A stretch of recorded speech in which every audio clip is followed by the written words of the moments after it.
En mai 1964, A Quiet Attic devint la scène de l'un des drames les plus troublants jamais diffusés à la télévision américaine. Deux hommes, l'un ancien combattant de la Seconde Guerre mondiale et l'autre jeune américain d'origine japonaise, se retrouvèrent piégés dans un face-à-face psychologique qui allait choquer les téléspectateurs et susciter l'indignation. Le scénario était écrit avec honnêteté, mais le résultat dépassa largement ce que le public était prêt à accepter. Pendant des décennies, l'épisode disparut, coupé des rediffusions, absent des sorties vidéo et effacé de la mémoire collective. Aujourd'hui, plus d'un demi-siècle plus tard, il est revenu, nous obligeant à faire face aux mêmes questions qui ont effrayé les chaînes de télévision au point de les réduire au silence. La naissance de la quatrième dimension et la vision de Rod Serling. La quatrième dimension a été diffusée pour la première fois sur CBS le 2 octobre 1959. Contrairement aux autres émissions de l'époque, elle ne reposait pas sur une distribution récurrente ou une intrigue linéaire. Chaque semaine présentait un nouveau récit, un nouvel ensemble de personnages et un nouveau dilemme moral, le tout lié par la narration obsédante de son créateur, Rod Serling. Ayant écrit ou coécrit 92 des 156 épisodes de la série, Serling était le maître d'œuvre de sa voix glaçante. Il était également un ancien combattant de la Seconde Guerre mondiale, marqué par les combats et les traumatismes, déterminé à utiliser la télévision non seulement pour divertir, mais aussi pour confronter les peurs cachées de sa génération. À une époque où l'Amérique connaissait les sommets de la prospérité de l'après-guerre, les angoisses de l'anéantissement nucléaire, de l'infiltration communiste et des troubles civils hantaient la culture. Serling a reconnu que les gens avaient peur non seulement des menaces extérieures, mais aussi de leurs propres voisins, de leurs propres institutions, voire d'eux-mêmes. À travers la science-fiction et l'allégorie, il posait des questions percutantes. Quel genre de monde construisons-nous? Qui peut y survivre? Qui est effacé? Sa carrière a été marquée par des batailles avec les censeurs. En 1956, son drame Noon en Doomsday, inspiré par le meurtre de MTT et Till, a été dépouillé de son message original. La victime est passée d'un adolescent noir du Mississippi à un étranger anonyme pour ne pas offenser le public du Sud. Cette censure a rendu Serling furieux et l'a poussé vers la narration spéculative. Dans les mondes étranges de la quatrième dimension, il pouvait déguiser des critiques du racisme, du macartisme, de l'autoritarisme et de la peur nucléaire. Un martien pouvait remplacer un immigrant, un robot pouvait représenter un travailleur marginalisé, et un épisode en bouteille dans un grenier pouvait porter le poids de la culpabilité non résolue de toute une guerre. Pourtant, Serling était confronté à des limites. CBS s'inquiétait de son ton de plus en plus politique. Les sponsors se retiraient parfois, et les audiences n'étaient jamais stables. Pourtant, tout au long des 5 saisons, il a continué d'avancer, produisant des épisodes comme Time Enough at Last, où un homme survit à une guerre nucléaire uniquement pour perdre ses lunettes, ou The Shelter, dans lequel des amis de banlieue deviennent violents à propos d'un abri anti-atomique. Ce n'était pas que des contes moralisateurs.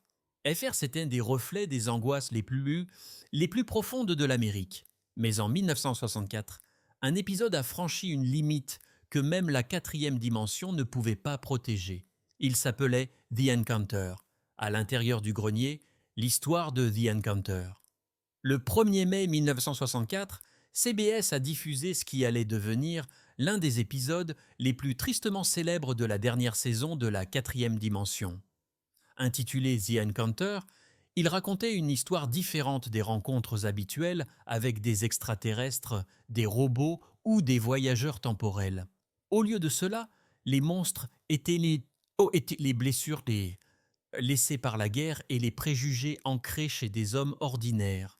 L'ensemble de l'épisode se déroule dans un seul décor, un grenier poussiéreux. Neville Brand, lui-même ancien combattant de la Seconde Guerre mondiale, joue le rôle de Fonton, un ancien soldat amer qui se noie maintenant dans l'alcool et le regret. Il invite Arthur Takamori, un jeune jardinier américain d'origine japonaise, interprété par George Takei, alors en pleine ascension, à partager une bière tout en triant de vieilles affaires. Parmi les reliques se trouve un sabre de samouraï étincelant que Fenton prétend avoir pris à un officier japonais pendant la guerre. Dès qu'Arthur le voit, l'atmosphère change. L'épée devient un symbole de tout ce qui n'est pas dit, la culpabilité, la trahison, l'honneur et la honte. Leur conversation commence par de petites conversations maladroites. Fenton insiste pour appeler Arthur Boy, garçon, émaillant ses remarques de micro-agression qui reflètent l'ignorance et le racisme désinvoltes de l'époque. Arthur riposte, exigeant le respect. « Je suis agacé par Boy, dit-il. Je suis un homme fait et accompli. Je travaille pour gagner ma vie. On m'appelle Arthur Takamorei ou, croyez-le ou non, Monsieur Takamorei. Ce qui aurait pu être un vers poli dégénère en une confrontation claustrophobe. Fenton avoue avoir tué des soldats japonais, peut-être même de sang-froid. Arthur révèle à son tour que son vrai nom est Taro et affirme que son père était un espion qui a aidé à guider les avions pendant l'attaque de Pearl Harbor.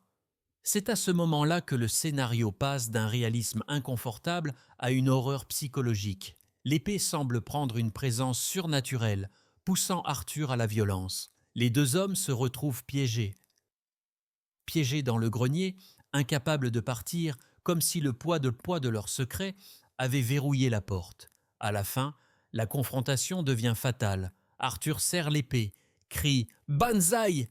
et saute vers sa mort. Fenton est laissé briser, fixant la lame qui les a détruits tous les deux. Fr. Ce n'était pas de la science-fiction au sens traditionnel du terme. Il n'y avait pas d'extraterrestres, pas de paysage d'un autre monde, seulement deux hommes forcés d'affronter l'obscurité de leur histoire commune. Et en 1964, le public n'était pas prêt à la voir. La réaction est l'interdiction. Lorsque The Encounter a été diffusé en mai 1964, les États-Unis étaient en pleine période du mouvement des droits civiques, luttant encore contre le souvenir de la Seconde Guerre mondiale et les cicatrices de l'internement des Américains d'origine japonaise. Le dialogue brutal de l'épisode et son cadrage moral ambigu ont immédiatement suscité un malaise. Les plaintes des téléspectateurs ont inondé CBS. Certains ont déclaré que l'utilisation d'insultes et le racisme ivre de Fenton allait trop loin pour la télévision. D'autres ont fait valoir le contraire, que le personnage de George Takei, Arthur, était traité injustement, réduit au fils d'un traître dans une histoire qui semblait excuser les préjugés plutôt que de les affronter. Des groupes de défense des libertés civiles ont souligné le défaut le plus dommageable, la révélation d'Arthur selon laquelle son père était un espion pendant Pearl Harbor. Ce détail faisait directement écho aux soupçons sans fondement qui avaient conduit à l'expulsion et à l'emprisonnement de plus de 120 000 Américains d'origine japonaise dans des camps d'internement 2 décennies plus tôt. À un moment où le gouvernement américain ne s'était toujours pas excusé officiellement ni pleinement reconnu l'injustice, nombreux sont ceux qui ont considéré que l'épisode renforçait les mythes seyet même qui avaient servi à justifier ce chapitre sombre de l'histoire. Pour les dirigeants de CBS, le moment ne pouvait pas être plus mal choisi. Les audiences de la 4e dimension étaient déjà en baisse, les sponsors étaient mal à l'aise et la chaîne s'était méfiée de l'avantage politique de Serling. The Encounter est devenu le point de rupture. Contrairement à d'autres épisodes controversés qui sont passés discrètement en syndication, celui-ci a été retiré entièrement. Il n'a plus été diffusé en rediffusion, a été exclu des offres de syndication et a été omis des premières sorties VHS et DVD. Pendant des décennies, c'était comme si l'épisode n'avait jamais existé. Même George Takei, qui s'est inspiré des expériences réelles de sa famille dans les camps d'internement pour façonner son jeu d'acteur, a rarement parlé de l'épisode en public. La stigmatisation de sa réception a persisté. Seuls des bootlegs granuleux et des rumeurs ont maintenu son souvenir vivant parmi les fans inconditionnels. Pour la plupart des téléspectateurs, The Encounter était l'épisode perdu de la 4e dimension, dont on parlait à voix basse mais qu'on ne voyait pas. La décision de l'interdire a duré plus de 50 ans. Ce n'est qu'en 2016 qu'il est finalement revenu à la télévision lors d'un marathon du Nouvel An, réintroduit sans modification. À cette époque, une nouvelle génération de téléspectateurs l'a découvert, non pas comme une simple relique, mais comme une fenêtre brute et troublante sur les préjugés et les traumatismes des années 1960. Pourquoi l'épisode est-il encore important aujourd'hui?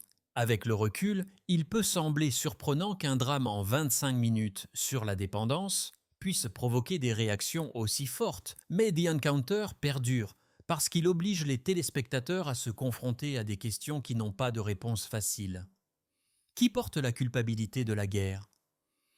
Comment les préjugés mutent-ils d'une génération à l'autre? Les traumatismes peuvent-ils jamais être contenus ou se répandent-ils toujours, infectant ceux qui viennent après? FR. Pour George Takei, l'épisode a eu un impact personnel. Enfant, lui et sa famille ont été expulsés de force de leur domicile de Los Angeles et emprisonnés au Rower Relocation Center en Arkansas, l'un des 10 camps d'internement créés après Pearl Harbor. Il se souvenait des soldats armés de fusils, sans un fusil escortant sa famille, de son père essayant de le protéger de la vérité et de l'humiliation d'être étiqueté comme un ennemi étranger alors qu'il était un citoyen américain. Cette histoire vécue a donné de la profondeur à son jeu d'acteur.